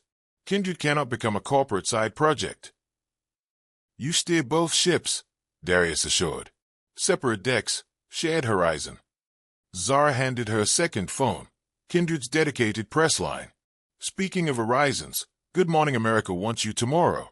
They will match any viewer donations to Kindred up to $250,000. Amara winced. That many cameras after 3 nights of 4-hour sleep might reveal the bruises under my concealer. We can zoom from San Francisco, Zara suggested. No travel, no new triggers. Amara considered, then nodded. Line it up. A gull shrieked overhead, wings cutting the pale sky. Amara followed its flight until it vanished into brightness. For a second she let herself hover between disbelief and gratitude. Then she turned back to strategy. Mid-morning, an emergency ping from Theo summoned Amara and Darius to a secure video call. Theo pushed 2 news links across the screen. Metacoin wellness token crashes after SEC warning. Investor suit alleges fraudulent marketing by CEO Lance Daniels. A stock chart plummeted like a ski slope into oblivion. They filed the suit at 8 a.m. Eastern, Theo said. Allegations include unregistered securities, misleading health claims, and intentional misuse of crowdfunding proceeds. Federal agents seized company servers in Miami. Amara stared, pulse oddly calm. She had braced for some karmic yaw to strike eventually, but the speed stunned her. Does this affect Kindred's ecosystem? Theo shook his head. No overlap beyond the rhetorical. But trolls might claim you orchestrated it. Which is patently false, Darius said flatly. We release no statement. Silence cannot be misquoted. Amara muted the mic and stepped aside, breath catching. The revenge many had wished for tasted to her like stale bread, dry, heavy, offering no nourishment. She whispered a quick prayer for those investors who had followed Lance's charisma off a cliff. Then she unmuted and rejoined the call. Focus remains forward, she said. We do not dance on rubble. Roman adjusted his hoodie. To developers who will finally sleep after auto-scaling stabilizes. Laughter rose. Amara gazed at her friends, at faces lined by monitor glow and purpose. She thought of the vineyard where the first chapter closed, and the Phoenix Bluff where Chapter 7 climaxed, and she felt chapters still unwritten shiver with possibility. Darius sat beside her on a low wooden bench, their knees almost touching. The crackling fire cast copper highlights on his cheekbones. He held 2 skews but ignored his own marshmallow, attention fixed on her. Tired, he asked softly. Lit, she admitted, but not burnt. He smiled, slipped the second skewer into her hand. Then keep the flame. They roasted silently for a while. Embers floated into night like tiny red balloons. When everyone dispersed, Amara and Darius lingered, hands finding each other with a certainty that no longer surprised them. You know, he said, voice low. Phoenix myths often skip the part where rising from ash still leaves soot under your nails. She studied her fingertips, smudged from the cedar smoke. Soot is proof of origin. I will keep some beneath the polish. He brushed a thumb along the back of her hand. Then let us label the residue sacred, not shameful. She rested her head on his shoulder, heartbeat slowing to match the fire's rhythmic hiss. Above, the bay sky shimmered with late autumn constellations, stories traced by starlight long after the heroes who inspired them fell to dust. Amara closed her eyes and felt the night cradle her, soot and all. She knew storms would gather again, power board negotiations, community crises, perhaps further assaults from those who feared her flame. But she also knew the warmth of this moment was real, banked embers ready to ignite the next ascent. She whispered into the crackling deck. Forward motion. Darius's answer was a gentle squeeze, and the fire answered with a sharp, bright pop, as if to say the universe had heard. The bay's November drizzle felt more like a veil than weather as Amara Cole stepped from a rideshare into the marble atrium of Solace Health Global. 48 stories of glass and white steel rose above Market Street, its newest tenant block still wrapped in ceremonial ribbon. What few knew yet, but would discover by lunchtime, was that Solace no longer answered to its previous board. Cade Venture Studio had quietly purchased a controlling stake last quarter, and today the curtain would lift. Amara inhaled the lobby scent of cedar oil diffusers and newly unboxed servers. She rolled her suitcase toward a private elevator guarded by facial recognition panels. Raina Miles, ever watchful, nodded from behind a console of security feeds. Zara appeared at her side carrying a tablet and a foil pouch of ginger chews. Any knaves? Zara asked, handing over the sweets. Slight, Amara admitted. Launching Kindred was like building an ark mid-flood. Steering Solace will be piloting a cruise liner through icebergs. Zara grinned. Just remember, Captain set course, icebergs merely float. The elevator whooshed skyward. Above them, on the 42nd floor, Darius and Solace's reconstituted board awaited a vote to confirm their incoming chief executive. Also on the docket, an innovation lab presentation by an outside consultant rumored to be none other than Lance Daniels, pitching a pivot to crypto salvage plan. Amara's stomach fluttered. She had known Lance might appear. Darius's legal team had discovered his name among scheduled speakers 2 nights ago. She could have objected, demanded the agenda be changed. She chose not to. This was no arena battle. History would simply watch 2 lines diverge. Glass doors slid aside to reveal a conference room shaped like a bending river, walls of living moss punctuated by interactive displays. 12 directors sat in ergonomic chairs, Sunlight slanted across polished walnut. Darius met Amara's eyes with a brief nod. Steady, reassuring. Victor Lim, the Grey Temple director who once balked at moderation costs, stood. Colleagues, thank you. We convene for the decisive step in a strategic merge between Solace's AI therapy assets and Kindred's community engine. Before that vote, we will hear a forward-looking product proposal from an independent consultant. He gestured to Lance standing near a holographic projector. Lance wore a gunmetal suit and a smile honed to moderate brightness, but his gaze skated across Amara, pupils pinpricks of surprise. He had not been informed she would attend, much less vote. Amara claimed a seat opposite him and opened her notebook with calm deliberation. A hush settled, digital window shades dimmed. Lance cleared his throat. Good morning. Solace sits at the intersection of mental wellness and fintech opportunity. Metacoin Wellness, my prior enterprise, pioneered health progress tokenization.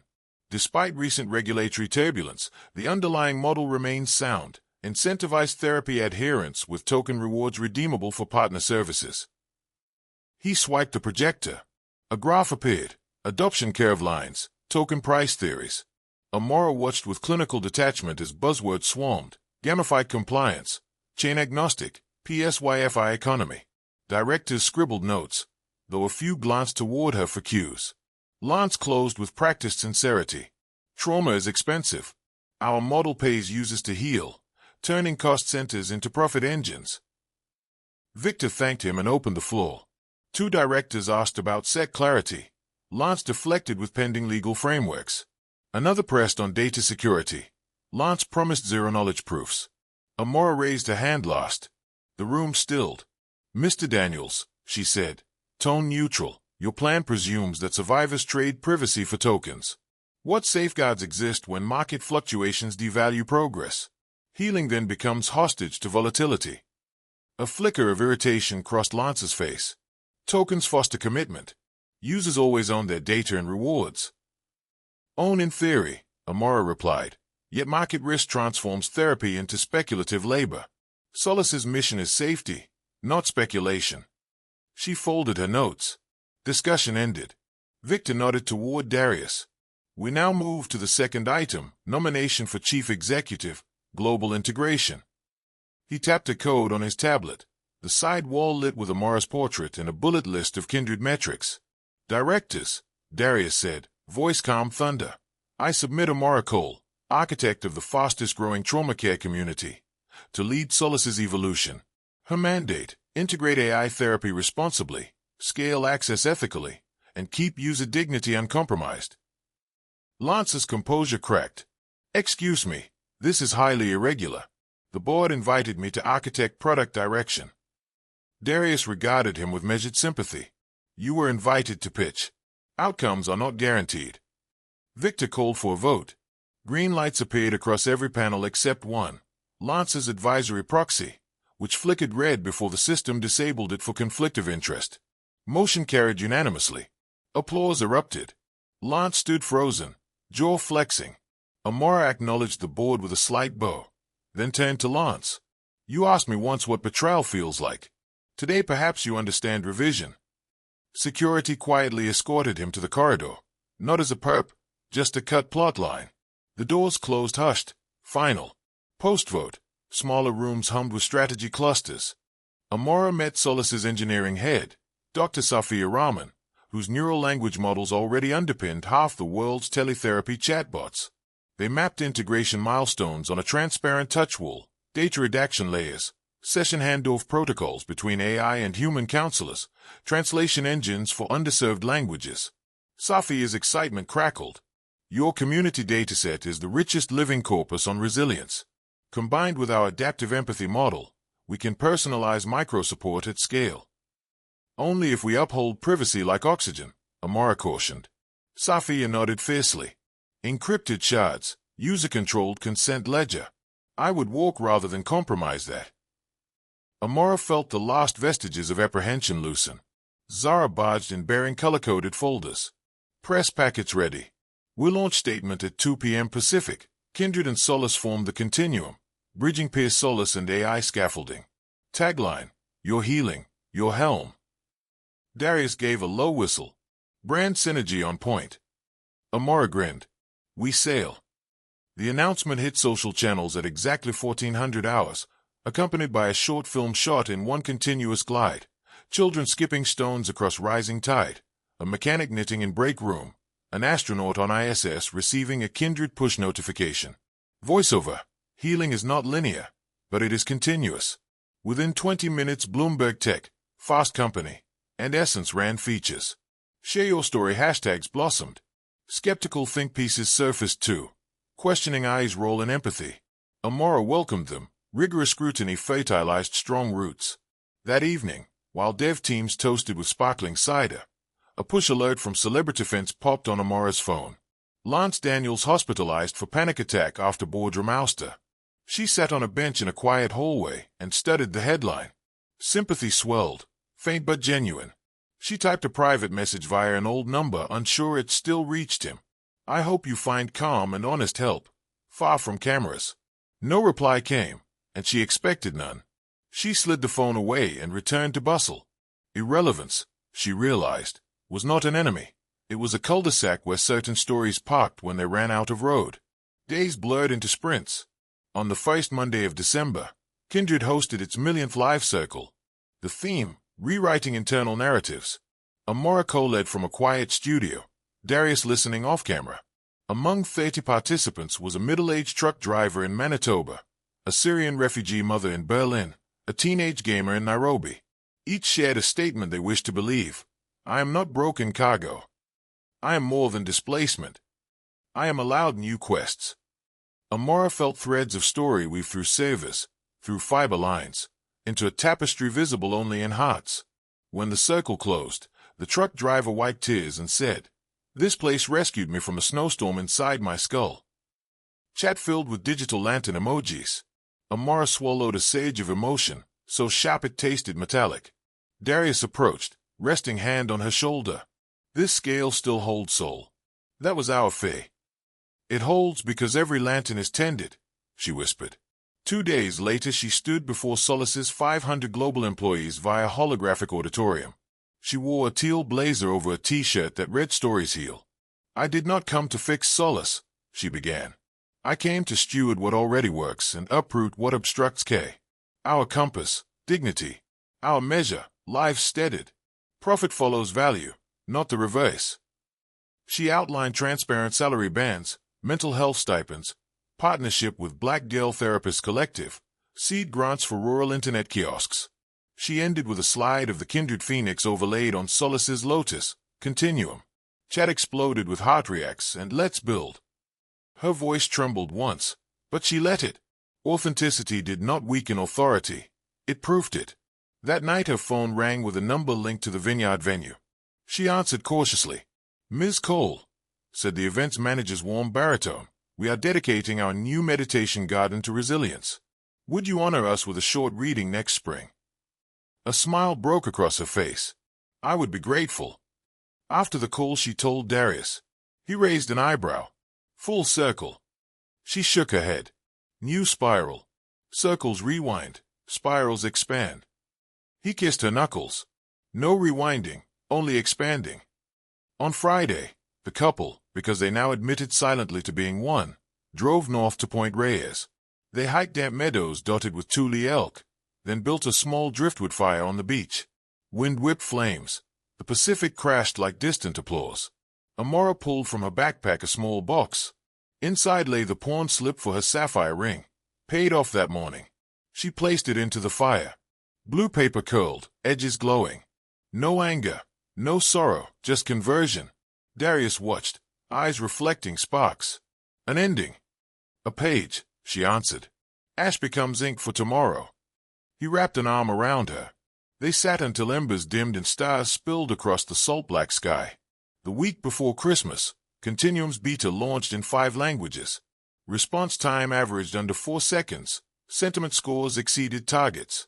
Amara recorded a year-end message from a minimalist studio. Gratitude, vision, an invitation to co-author future modules.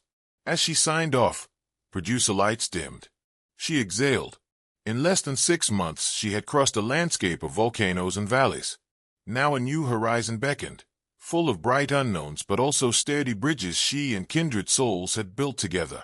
On New Year's Eve, Amara sat alone in her apartment, the city below glittering with rooftop fireworks. She opened her journal to the keep page and added one more line. Hold power lightly so others can carry it too. She closed the book, stood by the window, and whispered to her reflection. This is what healing in public looks like. The clock struck midnight. Far below, celebrations roared, but in the quiet between the booms Amara heard something gentler. The steady, collective heartbeat of millions of stories, continuous and unrewound. 6 months slipped past like pages in a well-loved novel, each chapter inked with new flight paths and fresh signatures of impact. By spring, the seedlings Amara Cole and her kindred crew had planted were shooting skyward across continents, and the girl once stranded in a vineyard had become a global cartographer of hope. The day of her TED appearance dawned crisp and cloudless in Vancouver. Coastal air tasted of cedar and confident possibility as Amara stepped onto the crimson carpet that orbited the stage like a vibrant halo. The auditorium's domed ceiling shimmered blue as deep ocean glass. Beneath it 18,000 faces waited, and millions more poised fingertips over play buttons that would immortalize the talk within hours. She wore a tailored orchid-hued jumpsuit, the kindred phoenix embroidered in faint silver along one sleeve. No notecards, only the faint weight of a lapel mic and the memory of a vineyard's chill wind to remind her how far she had walked. Grace after burn, she began, voice stretching to the far rafters. That is the name of the scar and the lesson. Her story flowed in arcs, altars and ash, service and solidarity, the viral rally cries that funded asylum rental subsidies in Nairobi and flood-damaged counseling centers in Tennessee. She showed a heat map of continuum engagement blinking like constellation clusters across every time zone. Then she paused, gaze sweeping the hushed hole. But metrics are only coordinates. The miracle is what happens inside each dot. She tapped her heart. Healing is hand-to-hand, not hand-to-graph. She closed with the question she now carried everywhere. What might our cities look like if every sidewalk had room for stumbling and every building blazed a sign that read "Your heart can rest here"? Silence clung for a heartbeat. Then thunderous applause vaulted up the dome, rolling over her like surf. The red carpet felt suddenly buoyant as she bowed. Backstage, the TED curator pressed trembling palms to Amara's shoulders.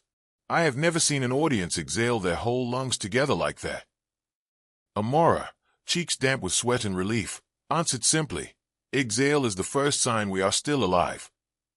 Within 4 hours the talk trended #1 across half the planet. 12 hours later, universities requested licensing rights. At the 24-hour mark, donation pledges passing through Continuum crossed $1 million, triggering automatic funding for a suicide prevention hotline in rural Peru.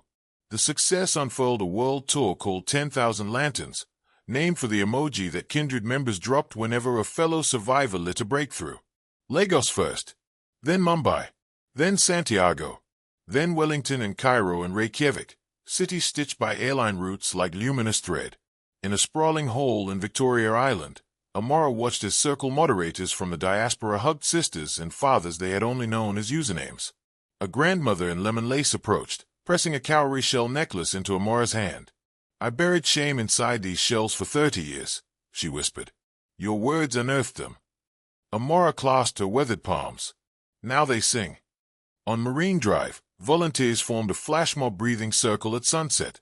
Traffic slowed, then ceased for 3 blissful minutes while office commuters joined the cadence. Inhale 4. Hold. Exhale 6.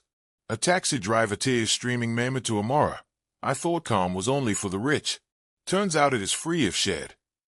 A young man who once sent a suicide note to Kindred's emergency channel handed Amara a print of his first gallery piece, paint strokes fierce crimson and sunrise gold. Your platform caught my full, he said. Now I paint ladders. Maori elders opened the gathering with a karakia blessing that named Amara Ka Riamanu, the bird who flies carrying sparks. Winds off Cook Strait howled outside, but inside the civic hall, 500 schoolchildren practiced the phrase I do not rewind in Te Rio, their voices a living haka to resilience. Between cities were silences, night flights when Amara traced frost on oval windows, journaling gratitude lists. Hotel dawns when she and Darius reviewed security briefings over papaya and black tea. Their relationship, whispered into existence beside an Oakland fire pit, now stood steady in the crosswinds of schedules. One midnight over the Java Sea, turbulence jostled the cabin. Amara's fingers laced into Darius's automatically. He squeezed back, lips twitching in gentle tease. "Remember, turbulence proves lift." "You and your sky sermons," she replied, rolling eyes. But the mantra steadied her. When the shake ceased, she left a note on his tablet. "Lift is exponential when wings share draft." He tapped the screen where her handwriting glowed and mouthed, "Us," a word so small yet capacious that she felt her pulse fan outward like warm ink. May returned, and with it the invitation to dedicate Cedar and Sage Vineyard's new meditation garden. Amara's parents flew in from Atlanta. Joye's arrived brandishing hibiscus pastries, and Zara teased about full-circle cliches. The day bloomed clay, vines brushed with infant grapes. Guests gathered in a stone amphitheater where rows of sage blossomed midnight purple. Amara stepped to a cedar lectern and opened a slim chapbook titled Ashweather Poems. She read one. Blueprint. Fire took the house I dreamed inside. I built again with breath, with backbone, with the scaffolding of stories trading sparks. The roof is not yet finished. Might never be. But evening finds me dry beneath it. Hands busy. Heart unhidden. Door unlocked. When she finished, a hush lingered, fragrant with sage smoke curling from a ceremonial bowl Joy tended. The vineyard manager presented a bronze plaque. This garden honors those who turn endings into entrances. Riel was there too, now volunteering for Kindred's Betraying Sisters facilitation program. She stood near the back, clapping softly, eyes glistening. Their gaze met. Amara tilted her head. Acknowledgement, not erasure. Healing, like gardens, required many seasons. That evening, as lanterns lit vine rows and guests drifted toward charter buses, Darius guided Amara to the terrace where she had once announced her wedding cancellation. A delta-shaped journal lay on the rail, embossed with the continuum icon.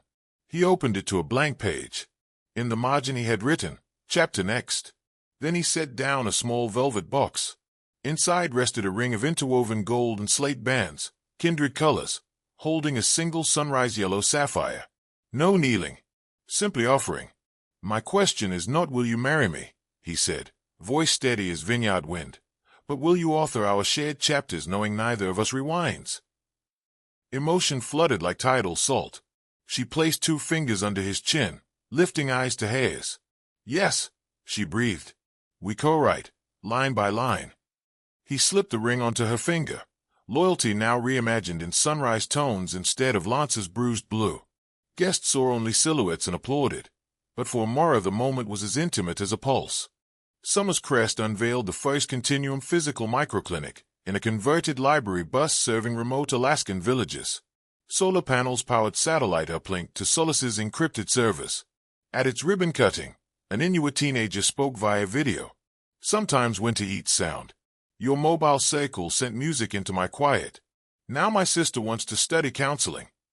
Amara cried afterward in a supply closet that smelled of printed toner and new fleece blankets.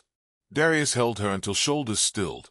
"Impact feels heavier than hurt," she whispered. "And stronger," he replied. On October 1st, exactly 1 year after the vineyard, kindred lamps glowed on dashboards worldwide, from refugee tents in Lesbos to midnight diners outside Seoul. The platform tallied its millionth lantern event, a South African nurse leaving a night shift, posting a photo of dawn over Johannesburg captioned, "Still hay. Still rising." Amara logged in and wrote beneath it, "The sky thanks you for teaching it new colors." Moderators displayed a fireworks animation that painted every user's screen in digital aurora. For 60 seconds, no buttons responded, only colors pulsing. Roman later joked that for 1 minute kindred became less app, more heartbeat. Days later, Amara received a letter, not email, from a rehabilitation center in Arizona. Lance's handwriting, once swagaloopy, now trimmed in earnest. "I spent months diagnosing markets and missed my own infection. Addiction to applause. I see now how fear disguised itself as ambition. I do not ask for public redemption, only that you know the calculus of my regret is genuine. Thank you for modeling a different arithmetic." Amara folded the page and placed it inside her Ashweather journal, not as trophy but as evidence that even scorched soil can sprout. In December she stood on a London arena stage for Continuum Convergence, a summit celebrating cross-platform healing technologies. Looking out at 10,000 delegates, She famous phrase once more. I refuse to marry absence, she declared. But I pledge allegiance to presence. Mine, yours, ours. Presence makes no guarantee against fracture, yet it gifts us the mortar. Screens behind her stitched a live mosaic of faces in Johannesburg, Manila, Anchorage, Recife, each a tile in the ever-expanding blueprint. When she raised her hand, they raised theirs, a wave traveling through leagues of fiber optic glass. On New Year's Eve again she sat by a San Francisco window, ring-glowing sunrise against city neon. She opened her journal to a fresh page labeled to tomorrow and wrote, I enter you unrewound, heart feathered with soot and sparks. If turbulence greets us, let it testify to lift. If trolls gather, we will invite them to circles, where anger may compost to understanding. My wings are communal fabric, stitched by mothers, teammates, strangers, held by a partner who listens first. We fly at dawn. Bring extra lanterns. She closed the journal, and Darius, already back from picking up ginger tea, kissed the crown of her head. Shall we watch the fireworks? He asked. She shook her head, smiling. Let us watch the horizon instead. Fireworks fade. Horizons stay. They stepped onto the balcony. The eastern sky, still dark, held the faintest ember of light, a promise of yet another chapter unwritten. Amara's gaze fixed on it, breath steady. Around her finger, the dawnstone glimmered, a miniature sun waiting to rise. Somewhere below, the city counted toward midnight, but Amara felt the future already tipping open. Wings unfurled, lanterns ready, stories humming like distant thunder. And she whispered, once more for herself, for the millions encircling her in unseen threads. Forward motion, always.